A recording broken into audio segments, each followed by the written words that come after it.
Now, the Porter governor and its force analysis, if we are carrying out,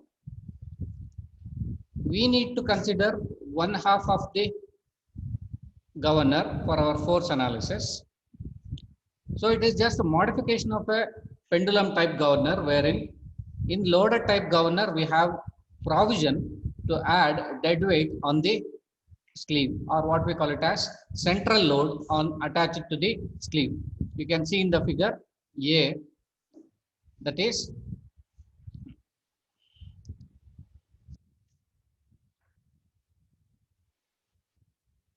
whenever the load moves up and down on the central spindle, this additional downward force increases the speed of revolution required to enable the balls to rise to any predetermined level, right? So the sleeve movement is restricted by means of the central load acting on the sleeve. Now, let us consider the forces acting on one half of the governor as shown in the figure, right? So regarding the notations, what we have considered here will be, I told you yesterday itself, there are two upper arms in case of a Porter governor and two lower arms. This is lower arm, this is upper arm. Similarly, you have two upper arms like this and two lower arms here. This is lower arm. Now, the distance from the governor axis to the fly ball, distance from the governor axis to the fly ball is known as radius of rotation. This is known as radius of rotation, which is very important for our analysis. Then the height of the governor, what I say, from the center of the fly ball to the point of hinging is known as, this is known as the height of the governor. So these two are important aspects. Apart from the different forces acting on the governor are, one is the centrifugal force Fc, which is acting at the fly ball or ball, that is due to mass of the ball. And second force is the weight of the ball, which is consisting of mass of the ball into acceleration due to gravity, mv into g. The next force what we have here is the tension or the force T1, which is acting along the direction of the arm, that is along the direction of the arm due to force W and Fc. And similarly, we have P2, which is the force acting along the sleeve. And at point W, and at the point where the sleeve is considered, here we have W by 2. This capital W consists of mass of the sleeve into acceleration due to gravity. Therefore, we have to consider the forces acting on the Porter governor to derive relationship between speed of the governor n and relationship between the height of the governor, right? So we know that as the speed increases, the value of the height of the governor is decreasing. That is, this distance h will be decreasing as speed is increasing or when sleeve is moving upwards. Next thing is, let us find the nomenclature here. M is mass of each ball in kg, mass of the each ball. There are two balls, therefore this is mass of the ball, small m or mb, what we call it as. Then we have weight of each ball, that is W equal to mb into g, right?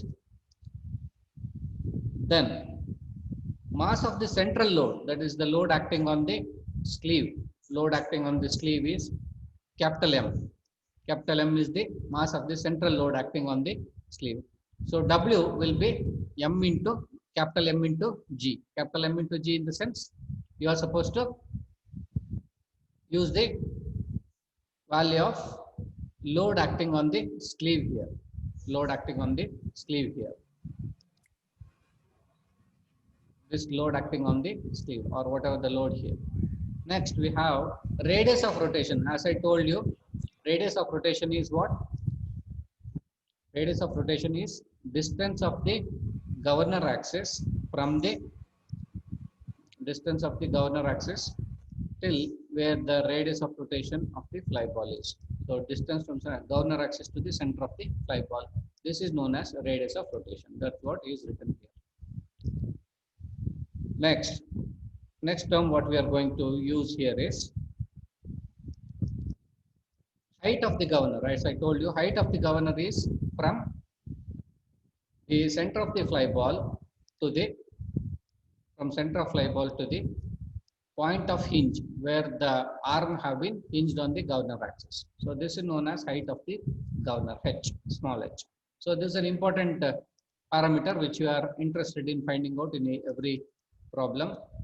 Then we have speed of the balls, or speed of the balls in RPM, capital N, the radius of rotation R, and N is speed of the ball. Angular speed or angular velocity of the balls is given by omega equal to 2 pi n by 60, that is in radians per second. N is in RPM, 2 pi by 60 is radians per second. Then we have centrifugal force acting radially outwards on the ball. Centrifugal force Fc is acting radially outwards on the ball. Centrifugal force is acting radially outwards on the fly ball. The next force is T1, force in the arm 1, and T2 is the force in the link in Newton. So T1 is what we are seeing here is T1 is the force acting along the upper arm, and T2 is the force acting along the linkage. Right. Now the next parameter is alpha. As I told you, alpha is the angle of inclination of the upper arm or the upper link to the vertical. I told you yesterday itself, the value of alpha is determined by measuring, alpha is determined by measuring angle from vertical to the upper arm. It is only with respect to upper arm. Alpha is denoted with respect to upper arm. And beta is corresponding to the lower arm. So this is the lower arm. With respect to vertical, what is the angle? This is known as beta. So alpha and beta have to be given, or it will be given in the problem before our analysis. So these are the nomenclature or important terms which we come across in case of our analysis of Porter governor. Right. So the relation between height of the governor and the angular speed of the balls is to be determined. What is the rate, or what we call it as relationship between height h and omega, angular speed of rotation of the ball? So that is what we are interested in. So first method is by resolution of forces. We will just say equilibrium of forces and determine it. The second one is instantaneous center method. So you can use either of the method to find out the relationship between the value of n square, or what we call it as omega square, and the value of h. Right. So we'll start now. Now look into the sketch. So what are the forces acting here? Fc is a horizontal force, W is a vertical force, weight of the ball, small w you can say, or MWB you can say, and capital W is the weight on the sleeve, or you can say WS. Either of them you can find out, WS. Then you have the value of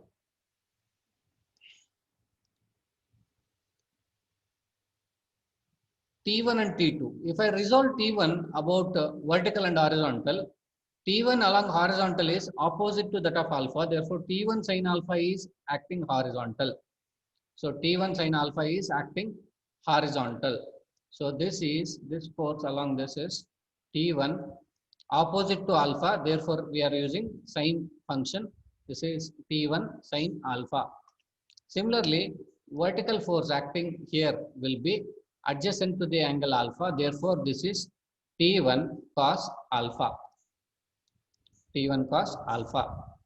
So whenever I am saying horizontal forces is equal to 0, equilibrium of horizontal forces equal to 0, then we say one is Fc, which is acting in one direction. Opposite direction we have T1 sin alpha. T1 sin alpha. Right. So another one is T2. T2 is also acting opposite to the value of beta. Therefore, this is T2 sin beta. This is also acting along the opposite of beta. Therefore, this is also horizontal direction. So whenever I say this, Fc is acting to the left, T1 sin alpha, T1 sin alpha plus T1 sin beta, T2 sin beta, both will be acting in opposite direction. So I am writing this in the right hand side of the equation. Fc is centrifugal force acting on the left hand side of the equation. Similarly, when I say vertical forces is equal to 0, one is downward acting force, Wb or mass weight of the ball. This is a force. Then you have W by 2, which is also acting along the, or Ws by 2, weight of the sleeve acting along the downward direction. These two are acting in downward direction. Therefore, I have on the left hand side of the equation these two terms.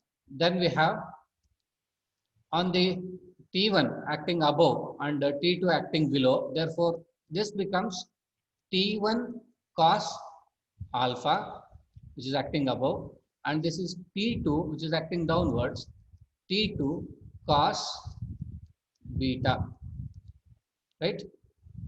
T2 cos beta. So this is acting downwards. So this comes on one side of the equation, right hand side, whereas T2 cos beta, W by B by 2 and Ws by 2, all these three terms are coming along the right side of the equation. So positive forces are acting upwards, negative forces are acting downwards, right? So that's what our resolution of forces is. So considering the equilibrium of forces acting at point D, we have, which is the point D? Point D is the point where sleeve is analyzed,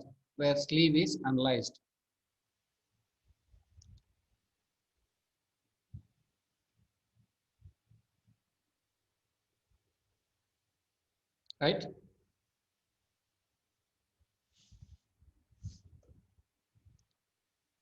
Here, what are the forces we are coming across? One is W by 2, that is acting downwards.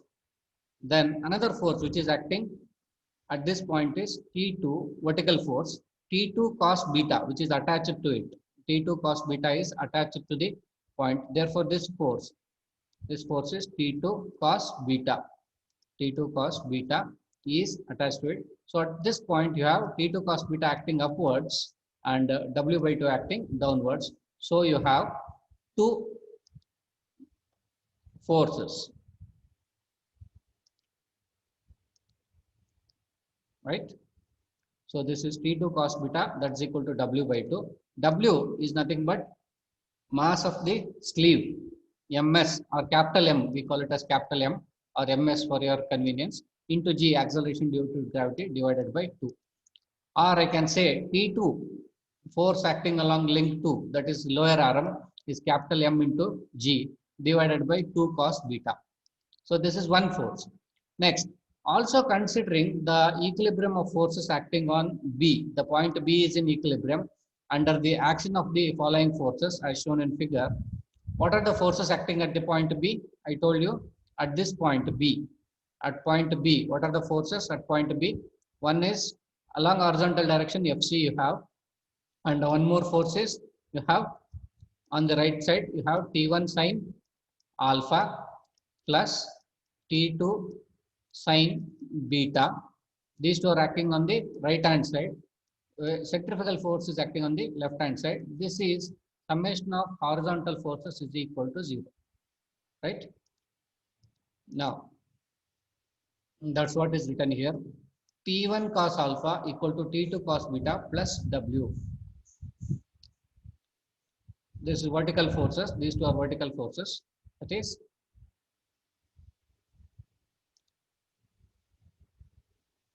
vertical forces are at point B. One is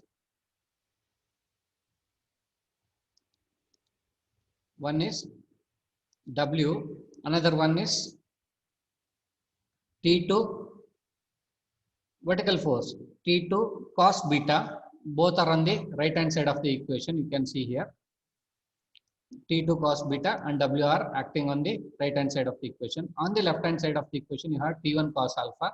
T1 cos alpha at point B, which is acting upwards, T1 cos alpha.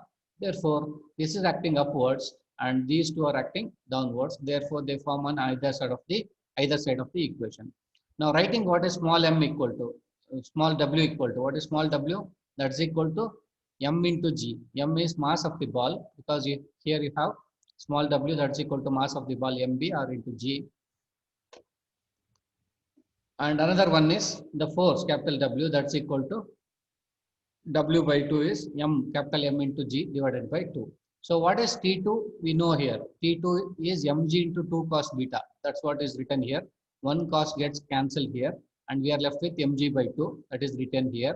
Another one is small w, that is equal to small m into g. Small m is mass of the ball, fly ball, into acceleration due to gravity. That's equal to T1 cos alpha.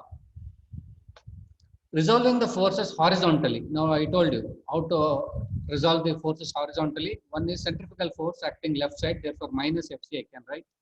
Right hand side it is T1 sin beta, sin alpha, and T2 sin beta, both are acting on the same direction.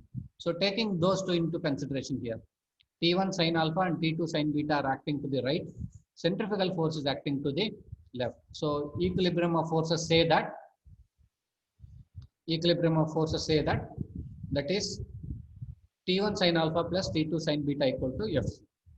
Now substitute what is T2. We have found here T2 equal to mg into 2 cos beta, mg divided by 2 cos beta into sin beta, that's equal to Fc. Then T1 sin alpha plus mg by 2 into tan beta.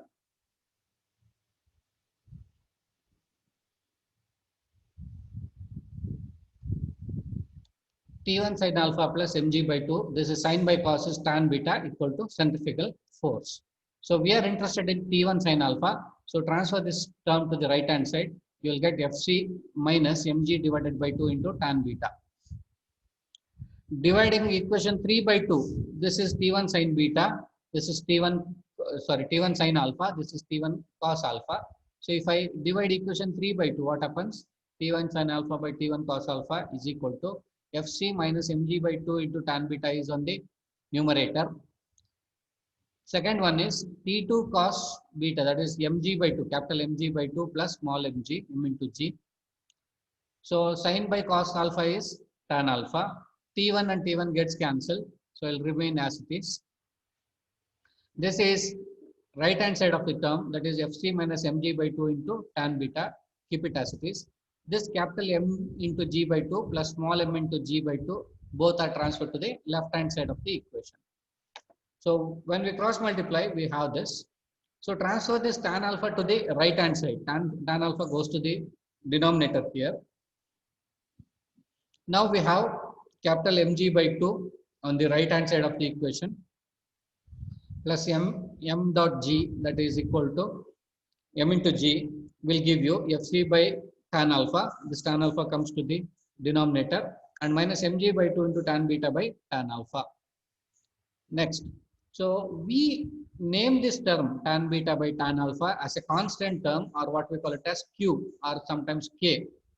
So this value k depends on the arrangement of the arms. I told you yesterday itself, if length of upper arm and lower arm both are equal and both are hinged at the same point P, capital P and capital D, if they lie on the same axis, then we say that alpha is equal to beta.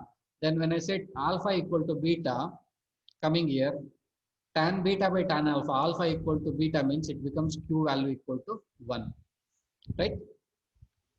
So that is one important thing we have to remember here. And second thing is tan alpha equal to r by h. You look into the figure now. This is alpha. Tangent function will be opposite by adjacent, that is r divided by h. Tan alpha equal to r divided by h. So whenever I say tan alpha, I can directly use r divided by h. So that is one term. So we are replacing tan beta by tan alpha by q and tan alpha by r by h. So the equation now turns out to be in the right hand side, tan alpha equal to small r by h, that is h goes to the numerator and r in the denominator. Tan beta by tan alpha equal to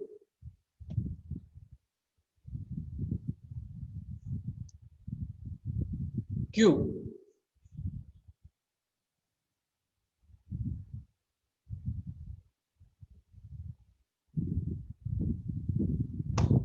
mg by 2 plus m into g, this we have here.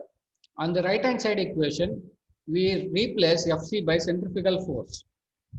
We replace by centrifugal force.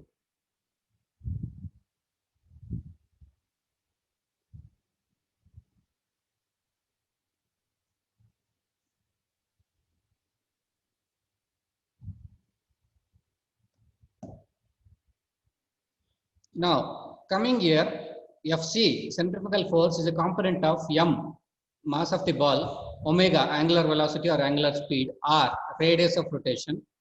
Substituting it here in the equation, then you have the value of, h into m omega square r. R gets cancelled here, h into m omega square remains, capital M into g remains into q. Now rearranging the equation such that I need only h here. I am transferring it to the other side. Remaining terms. So this whole term mg by 2 plus mg is multiplied.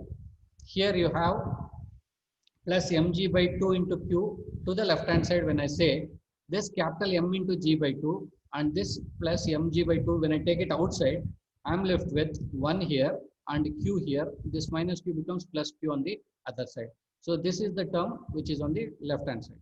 Coming here, m into g remains as it is when I transfer this to the other side. So keep it separately. Now remaining terms, r gets cancelled, h into m omega square, that is being transferred to the denominator of the right hand side. Right? Now omega square, if I have to find out this omega square term, so this is one equation which is relating height of the governor to angular velocity. So what does this indicate? If height of the governor has to be some value equal to 1, omega should be very high because it's in the denominator. If omega value is say some 200 radians per second and its square 1 by 200 square is somewhere around 1000, 1 by 400, sorry, 40,000, 4,000, 200 into 200. 1 by 4,000 is a very small amount. So as the speed increases, the value of h is very minimal. The value of h becomes very minimal whenever it is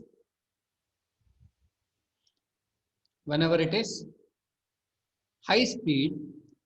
Whenever it is high speed, what happens here? H becomes very small. So as the sleeve moves upwards, the fly ball will try to have a larger centrifugal force. The radius of rotation will be more. As the speed increases, n increases, r also increases, h will be very small. So that is what has to be understood here, right? So that is first equation which we are interested in. So this is an important equation to solve problems. What is this? H equal to small m into g. Small m is mass of the ball, capital M is mass of the sleeve, to g divided by 2 into 1 plus q into 1 by m into omega square. Next, if I have to find omega square, I'll just transfer it to the left hand side, h to the right hand side. So they get cross multiplied. I can find out the speed at which the governor will be minimum or maximum speed by obtaining n square from this. That is 2 pi n by 60 is omega. Therefore, if I need only n square, I can transfer this 60 by 2 pi whole square to the right hand side of the equation. So when I transfer this 2 pi by 60 to the right hand side, it becomes 60 by 2 pi whole square. This g by h, g is common from both the terms here. So g is transferred here. Small m plus capital M by 2 into 1 plus q, this is a separate term, divided by this small m, that is mass of the ball, into g by h. G is acceleration due to gravity, common term from the both equations taken outside. H is height of the governor. So this 60 by 2 pi whole square is taken outside. So we know that the value of g is 9.81 meters per second square, acceleration due to gravity. So this whole term, that is g 9.81 into 60 by 2 pi whole square is considered to be 895. You can use your calculator and just round it off. 895 is the term which is relating to G into 60 by 2 pi whole square. So for in our general practice, so this formula remains equal for all our analysis. So capital N square, that is speed of the governor, is related to H inversely. The square of the speed of the governor is inversely proportional to height of the governor, right? So this is an important formula which you have to remember to solve all the problems, right? So see to that.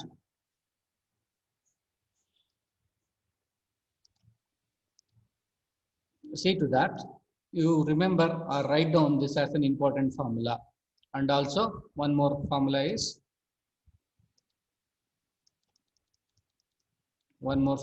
this: H equal to M into G plus capital M by into G divided by 2 into 1 plus Q into 1 by M omega square, right?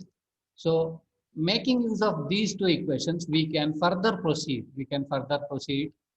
To the next part of our analysis, right? Now, coming here, as I told you, when the length of the arms are equal to length of the links are equal, or length of the arms are equal, and the points P and D lie on the same vertical line, I told you on the same governor axis, then I mean to say that alpha equal to beta or tan alpha equal to tan beta, and that is equal to the condition Q equal to 1. What is Q equal to here? Q is equal to tan beta by tan alpha equal to Q. So the condition arrives there when tan alpha equal to tan beta, that is when length of arms, both the arms are equal, and both points P and D. What are points P and D? The hinge points P and D. So these two are the hinge points. P and D, both are hinge points. When both are lying along the same axis, then we come across the equation, that is tan alpha equal to tan beta, that is equal to Q is equal to 1, right? So when we arrive at this equation, so in this problem, what happens is small m plus capital M by 2 into 1 plus 1 is 2. This 2 and the denominator 2 gets cancelled. Then we have only simple equation, that is n square equal to small m plus capital M divided by m into 895 by h square. 895 by h. So this will remain a common equation to solve all our problems. So this is what we are supposed to derive. Apart from this, whenever we say there is some movement of the sleeve along the direction of the spindle, the frictional force acts along the direction opposite to that of the motion of the sleeve. So in a minute, we'll be going to log out of the meeting because maximum time allotted in Zoom is 40 minutes. So I request you all to rejoin once this meeting gets logged out. We'll continue this for a few more minutes. I'll wait for some five more minutes when this meeting gets ended. So I request you all to please rejoin, and we'll continue for a few more minutes. Little instantaneous enter method also. It is simpler to it, and we'll wind up so that we can continue with problems in the next class, right? So we'll be having one more minute for our analysis. Soon after it, the Zoom app will close our meeting.